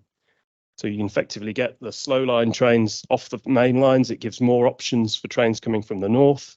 There'll be additional crossovers at Skelton Junction. So there's a new option there for some of the trains that are turning right to go to Leeds or other places. And we also remodel the north end of platforms 9, 10 and 11. So you've got more parallel moves there. So there's a number of combinations you can run through there of trains leaving platforms 11 or 10 or both at the same time, and 9. And platform 8 gets reconfigured to connect into the third line. So again, that's then independent of trains leaving platform 5. So there's a lot of different possibilities of how you can run the trains there, but fundamentally it's giving you a lot more capacity. It's deconflicting movements, and it'll increase reliability. And that's just summarising in words really what I've just shown on the screen. So I won't really go through that in any more detail, but that's essentially what we're aiming to achieve. And obviously take any questions on that when we get to the end. So what is the project? So I've just done some snapshots from our 3D CAD model for the project, just trying to give you a flavour of the engineering works that will go into this. So we're trying to, this is a view of York Station looking north. You can see kind of Google Earth on the left to show you where we are with the Railway Museum on the left. So we're trying to squeeze effectively a third line in on the left and remodel the connections. So we have to squeeze that track over Marble Arch Bridge. So there is space, it's tight, vertically as well as horizontally, but you can squeeze a track in there. The ballast depth will be interesting, but it does work. We've got to adjust the OLE. So there's a lot of new OLE structures in there. Some portal frames going in. Some of the headspans outside the station will disappear. The ones in the station will stay. And we've got to realign the north end of platform 8 so that it can curve into the third line, so it gets the trains off the down main. That's a little view of the Lehman Road area. This is one of the pinch points on the scheme. You can see the photo in the bottom right. There's the Siemens train depot on the right and the 2-track railway at the moment. We're trying to squeeze the third line in on this side here. So it is tight. So it'll need a retaining wall. So there'll be a steel sheet pile retaining wall we're looking at for that area. And then there'll be a new bridge deck carrying the third line over Lehman Road. Then north of there, the embankment gets widened, so it's a bit more classic railway embankment widening there to build the third line. And this is just a view of the area running up to Water End. It's a slightly complex view there. We've got some works in there. Water End, the road bridge over the railway, is being widened under a separate project. There are also other works going on for York Central, which we interface with. So we have to squeeze our third line through there. There's some realignment of the siding connections. We're staying on the downside through the bridge and heading up to the north. And this is probably too high level of view to see a lot. It's just to try and give you a flavour of the various engineering and things that need to be put in there, points heating, power supplies, cable routes and so on to service the third line and its new crossovers and connections. So it's your classic railway remodelling. Obviously, it's all got to be electrified, it's all got to be signalled and so forth, heading north to Skelton Junction, where you're then on a 4-track railway for the main line. So I'm just going to run through this. I'm afraid they're a bit texty, but it's just a summary of the work we've got. We've got track work there, 1.5 miles of new plain line, 15 new S&C units, some works in the platforms. There'll be some track formation works for that in the civils. There's all the overhead line works. So as a general rule, it's going to be new twin track cantilevers on the upside of the existing railway, and then new single track cantilevers for the third line as a rule. And there's some portal frame structures going in as well at the junction areas. We've got the usual ancillary civils, so there's all the line side civils, there's the platform alterations, all the new signal bases and foundations and equipment, line side walkways and so on, the usual things for a project of this nature. Relatively limited railway track drainage needed. There's just one little area where we can't quite get the crossfalls to work, so we need some track drainage. And there'll be some alterations to platform 8 for the surface drainage there. And obviously point seating throughout. Amco Giffen are leading the civils works, so they're designing the major bridge reconstructions, the widening of Lehman Road Bridge 3. The modifications I mentioned over Marble Arch, they'll be designing that, and the new retaining wall behind the Siemens train depot. And they'll be doing inspections and assessments, appraisals of all the existing assets on the route. And then in addition to that, we've got the embankment widening as well. Siemens will be designing the signalling, so it's a complete relock of the signalling in this area of York North 1, 2 and York South SSIs to a new computer-based interlocking. And so the plan is to do that first, and then we then come in and do the major track remodeling and alterations, and there'll be new signals for that and some new signal structures as well. There'll be the usual telecoms to support that as well, of course, including relocation of the main cable routes from the down cess to the up cess to make space for the third line, and all the new support to the signalling system as well. And there'll be the signalling power works as well, and alterations and enhancements.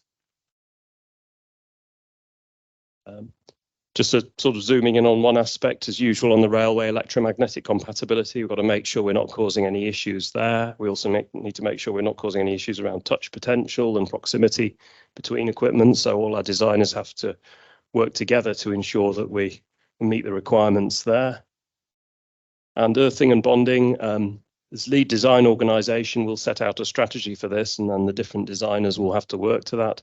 So we have a team working like that and then working across the different companies to ensure that it all works together.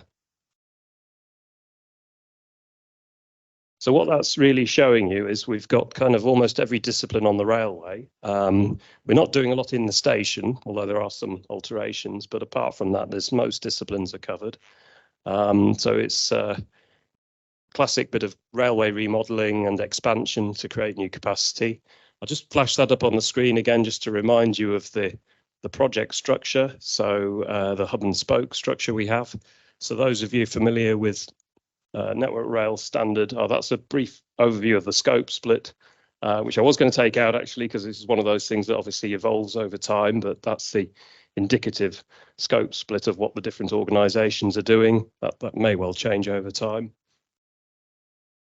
And those of you familiar with 02009, the engineering management standard on the railway, so we attempted to adapt the little diagram they have for option 2, where you have a CM, 3 CMs effectively reporting to a DPE, and the CRSA are also the LDO.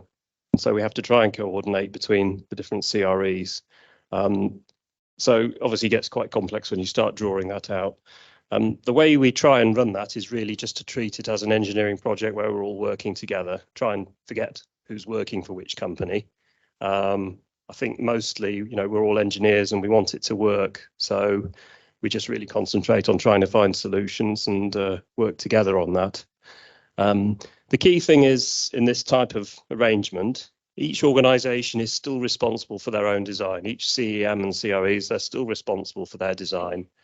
The LDO provides an additional integration role to try and coordinate that and ensure that it's integrated. So it is slightly different to working on a project where you just one CM. It takes a bit of getting your head around sometimes, but I think we get there.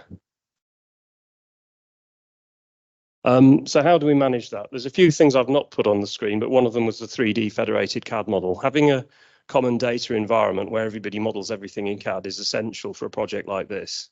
Really, it's too easy to have somebody working offline and things get out of sync, and you find that someone's done a sketch somewhere and they've changed their mind where they're putting something, and suddenly you're putting a REB where there's some drainage or something else.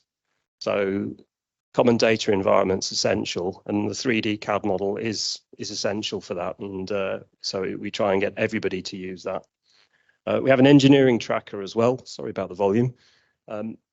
So that's a central record of actions, issues, design decisions, assumptions, all the technical data of the project, so we can say this is where we are. So where we have to make an assumption, we record it, and we make a design decision, we record it. And that's shared across all the organisations so that everybody can see it. And we review that. We have bi-weekly design coordination meetings across the whole organisation, and then regular updates to all. So that's pretty much the last slide. The next steps, we're currently undergoing ES4 approval in principle. Network Rail are in the process of obtaining an outline business case. And subject to that, we're looking to commence advance works for OLE construction this Christmas. be progressing through ES5 design and eventually procurement towards construction and commissioning. And essentially, the current plan is for it to be commissioned and brought into service in May 2026. So that was a bit of a brief overview, but that's from me. So take any questions.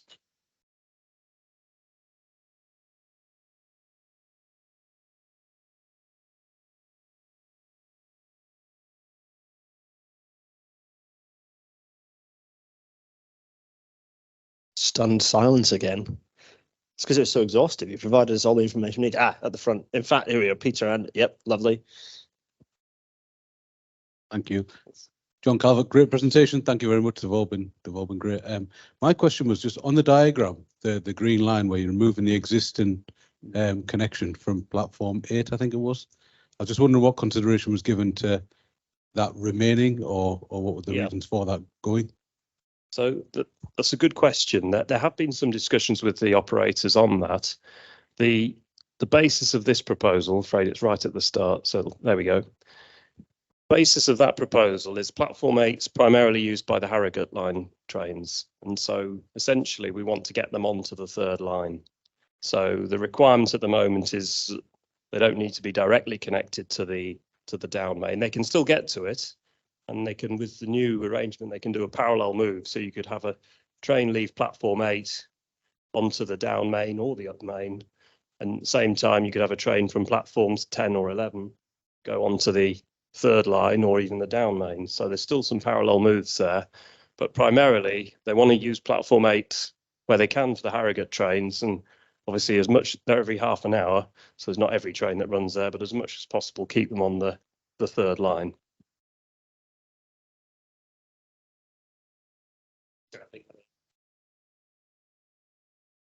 Thank you. Peter Hoybeck. Is the business case primarily based on delays avoided or additional capacity, or a mixture of the two? And if so, what's the sort of split? So I'm not totally close to the business case. I'm more close to the engineering, but the primary drivers of this are, one of them is that I believe it's an enabler for the East Coast Main Line upgraded timetable. So having a more reliable piece of infrastructure here, you need that if you're going to run more trains on the East Coast Main Line. And I don't know the exact figures, but there's extra trains per hour to Edinburgh or Newcastle. So indeed, they're already operating a half-hourly service on the Harrogate line. But again, it's about reliability. And when any of you travel this bit of railway, or if you ever walk along it, if you're working, it's trains being signalled constantly. As soon as one's gone, another one's being signalled through. It's a very, very busy bit of railway. So in answer to your question, it's about capacity for the future and making what they've got now more reliable.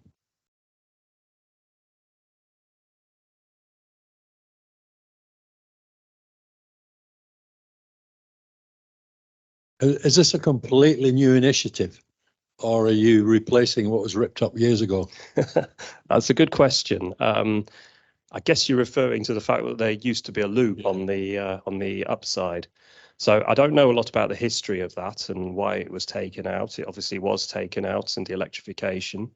I guess it didn't go. I don't know the full extent of how far it went, but I don't think it went all the way to Skelton Junction. So we're putting a new line in. So you might say, well, why aren't we putting it in on that side? And that was looked at ES3. And the main drivers were that to do that, we'd effectively have to slew everything across and do slews of the current East Coast main lines and build the third line and probably sort out the earthworks as well and probably rebuild the bridge. So it was felt easier to build a new line on the downside. Is there an estimate on the ultimate cost? I'm probably not at liberty to say. I think that's being worked on at the moment as part of the business case. So unless I get any nods from the clients, I'll probably leave that one for now. It's being evaluated. Obviously, it's not going to be cheap, but it's a necessary scheme.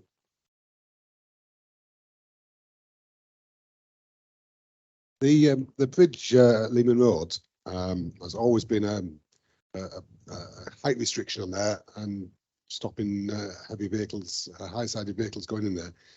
Is the new bridge going to be taller, and is there any intent to raise the existing bridge? So essentially, we're looking to mimic the existing height profile. So it is height restricted, as you say. Our new bridge is on the west side, so you have the disused span on the east side. I think I got that right, yeah, on the upside. But essentially, we're making it no worse than existing. We're not looking to improve it. Now, there is a new road going in that area as part of the York Central development, which will. So that makes it pointless. Yeah, yeah. If you can get in there with a new road. Yeah, yes, it bypasses it. Obviously, you've got to manage the risk then that high-sided vehicles won't hit it, but yeah. They have for the last 50 years. Yep. Yeah.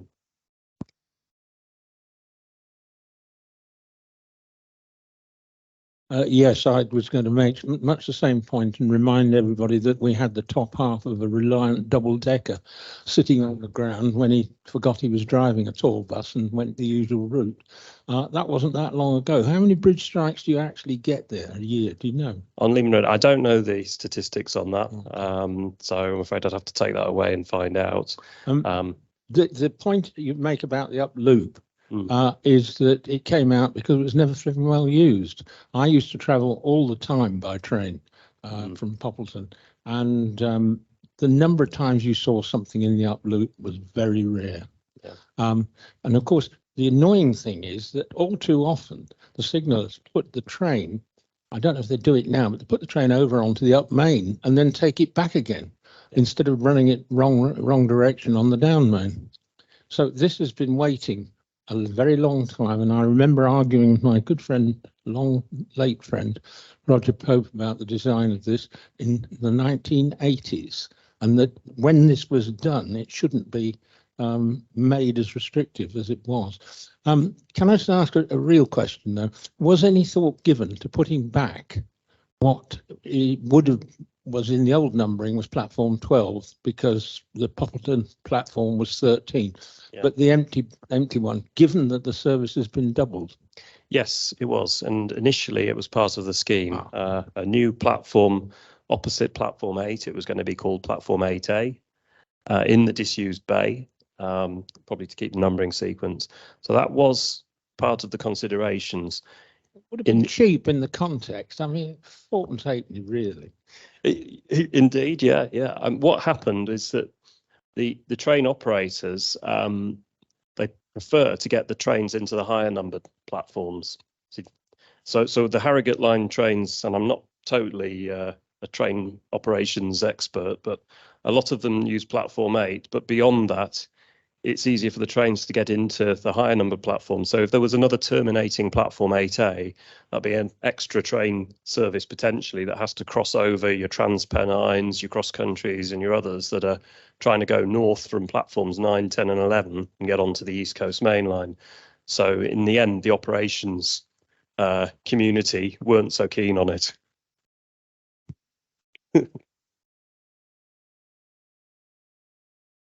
Ben Brooks, Network Rail. I was just going to add a little bit more context on the bridge question. So as part of the York Central development, which is a partnership between Network Rail and Homes England, there's a brand new overbridge going in from Water End at the Water End of Lehman Road, and that provides that non-height restricted access straight into the York Triangle.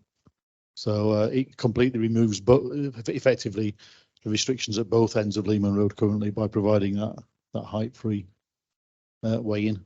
It's actually a big enabler for the development. If you've been watching York Central over the last couple of years, you're thinking, why is it going so slowly? They're limited to a degree by what they can do until that bridge is in.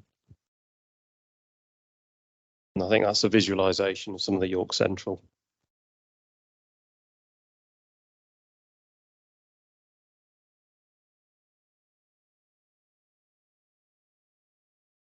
Following on from Quentin's remarks, there was a suggestion at one stage to create a platform 13 with access off the freight lines.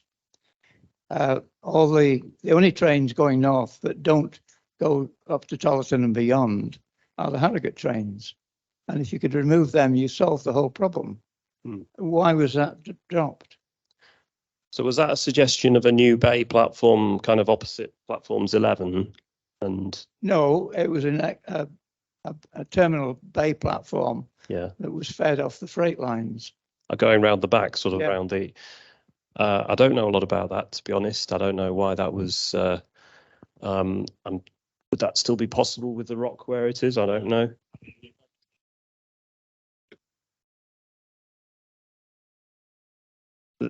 There are feasibility studies being done for an additional bay platform, however, on that side of the station. It's still in early grip stages.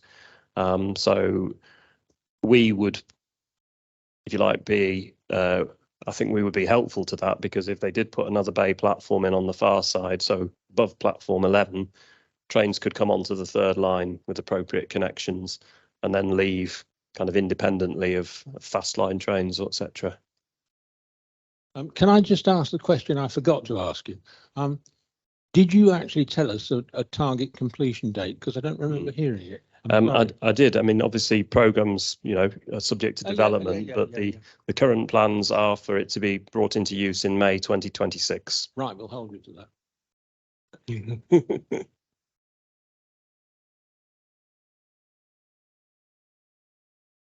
Feel like a ball boy at Wimbledon here. Sorry, Ian, you're doing an absolutely sterling job. Apologies, I put a bit more context around the platform 1213 discussion as well. So Network Rail are discussing the new entrance proposed to the platform 11 side of the station with the York Central project, and that would include, be it footbridge or subway or both, would include passive provision for a platform 12 and 13. So the capacity is being left there should there ever need to be an extra platform on the far side. That is York Central. For some of the eagle-eyed among you will notice that some of that doesn't exist right now. Yes. I've got a question, if I may, and I'll fling you back the mic. There was another, Steve Holder had another question. So Ian, I'm giving you a second to get the mic over there. My question is about EMC and about signalling, because I know in my limited P-way brain that signalling in relation to electromagnetic compatibility is a bit of a nightmare north of York. Is that something that's come up specifically for this project as a real headache, or not particularly? So we're at the stage at the moment, we've set out an EMC strategy and a high-level control plan. We'll be working very much with the signalling designers, with Siemens on that, and so they'll be very involved. So it's early days at the moment, so I can't really give you much more answer than that. Looking at the track diagram, I see you're keeping the single lead junction onto the Harrogate line. Bearing in mind there are two other single track sections between York and Harrogate. To run a half-hourly service, trains have to pass between Skelton Junction and York. Yet you're retaining the single lead and only the one platform. At present, alternate trains use platform 11. Isn't this a bit short-sighted? It's been looked at by the train modelers, and obviously it'd be nice to have a bit more capacity there, but I guess you'd be looking at extra crossovers to fit that in, and probably quite a tricky remodelling of Skelton Junction. So, and I'm not a train modelling expert, so I may be wrong on exactly how they'll run it. So there may well be a mixture of them running sometimes on the third line and sometimes on the other lines.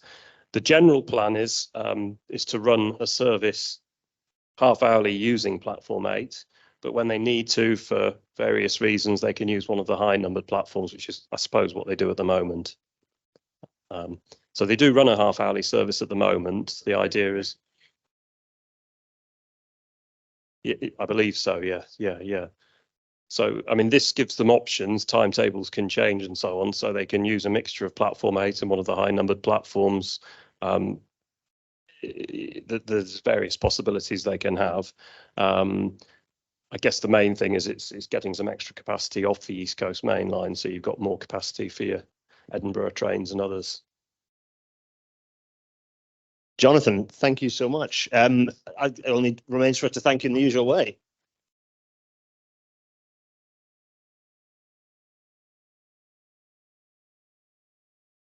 Now, you'll be glad to know it's not my job to close out, because we have the pleasure of two representatives from our sponsors, Sabre Rail, and whoever's drawn the short straw of Tony and Ben can come up to give us our vote of thanks before I say goodbye to you all. Good evening, everyone. I'll keep this brief. I don't want to keep you too long. I know everyone's got trains to catch.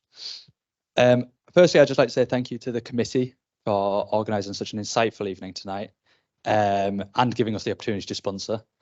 It's been a wonderful time. I'd like to say thank you to our speakers tonight as well for delivering some great presentations. I've thoroughly enjoyed seeing the projects from all different stages of planning to design and mobilisation and completion. I've learned a lot. This is my first NREF event, so I've really enjoyed my evening tonight. And finally, I'd like to say thank you again just to everyone for coming tonight. It's always great to see so many faces out here today. And if you'd like to find out more about Sabre Rail and what we do, please visit our website, sabrerail.com. Alternatively, you can add me on LinkedIn. I'm Ben Harris, and thank you for coming tonight. With that, I'll hand you back to the chair. Yes, thank you very much indeed to Sabre Rail. Stephen sends his apologies. He's usually here, but he done a sterling job at the vote of thanks there. Everyone, yeah, echo that. Thank you so much for attending. We will see, hopefully, all of you for next year's event. I know this year was a bit infrastructure heavy. Last year was a bit rolling stock heavy. We'll, you know, what's going to be next year? Pitch us your papers for next year. Although I think we've already finalised 2 of them so far. So spoilers. Anyway. The last thing I have to say, if you have not signed in, please sign in so that we have an idea of exact numbers and we can refer back to the various institutions who are all going, are all asking us to say, oh, how successful has the event been? Well, we can tell them that it's been a roaring success because there's been 100 of you in here tonight. The last thing I'm going to say is have a good evening. Please put all your coffee cups and bits and pieces in the back room, but have a safe trip home and see you next year.